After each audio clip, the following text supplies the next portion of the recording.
Para pag-usapan ng mga impeachment complaint laban kay Vice President Sara Duterte, makapanayin po natin si Professor Dante Gatmaitan, Professor ng UP College of Law. Magandang umaga po, Professor. Good morning, Igan. Magandang umaga sa ating lahat. Impeachable offense po ba yung mga pagmumura o pagbabanta umano ni Vice President Sara Duterte?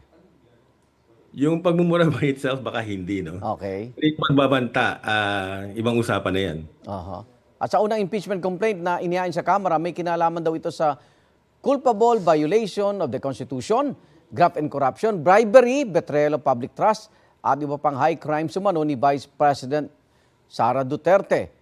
Malaki po ba ang tsansang umusad ang reklamo dahil sa mga nabanggit na grounds? Malaki yung chance, I think hindi yan sinampa sa House kung hindi nila nasigurado yung boto.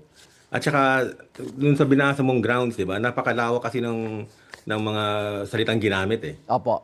Diba? Ano ba ibig sabihin ng culpable violation? Ano ba ibig sabihin ng betrayal of public trust? Opo. Or high crime. So, halos marami dun sa mga nilagay na dun sa impeachment complaint, maaari mong ipasok dun sa mga category na yun, sa offenses na yun. Opo. Kailangan malaman yung substance lang yata, Professor, di ba?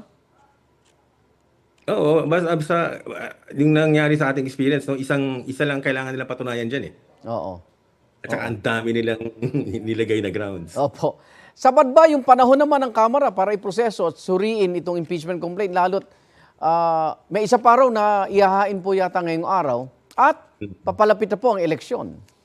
Yun nga yung pinagtataka ng mga tao na kung paano nila gagawin to. Kasi kung sa House lang, tingin ko pag naka 1/3 vote yan, diretso na yan sa Senado para sa trial. Senado.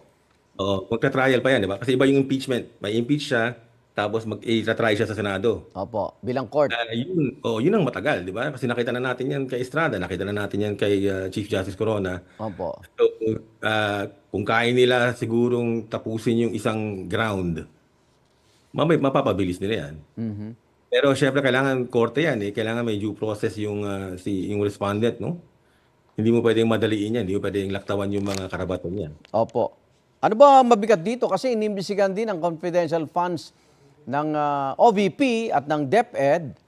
Yung kasong plunder po, Professor, habang nakaupo sa pwesto, wala siyang immunity from suit? Walang immunity ang Vice President. Presidente lang ang may immunity. So pwedeng gawin yan. Aha. So, anong mas mabigat dyan? Impeachment o itong kasong plunder? Yung impeachment, pag na-impeach siya at found guilty ng Senado, hindi na siya pwedeng tumakbo for any public office. Opo.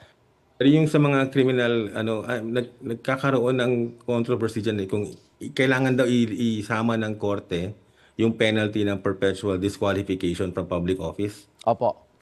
So basta nalagay yun, depende sa kung anong kaso yung nahanap siyang guilty, na found guilty siya, pwede siyang prohibit na tumakbo ulit sa Opo. public. Sa parte naman po ng BC, tama pala yung hinala niyang papunta itong impeachment at politika lang po ang lahat ng ito. Pwede mong sabihin yun, dahil lahat naman ng impeachment may politics, di ba?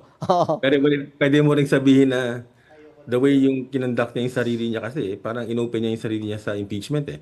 Opo. Di ba yung ayaw mag-participate, yung ayaw sumagot. Aha. Pwede mong sabihin na sinasabi ng iba, violation na ng Constitution, betrayal of public trust kasi as Vice President, kailangan dumaan ka sa proseso. Opo. So may ganung mga arguments na lumalabas. Kailangan accountable kahit sino. Opo. Yes.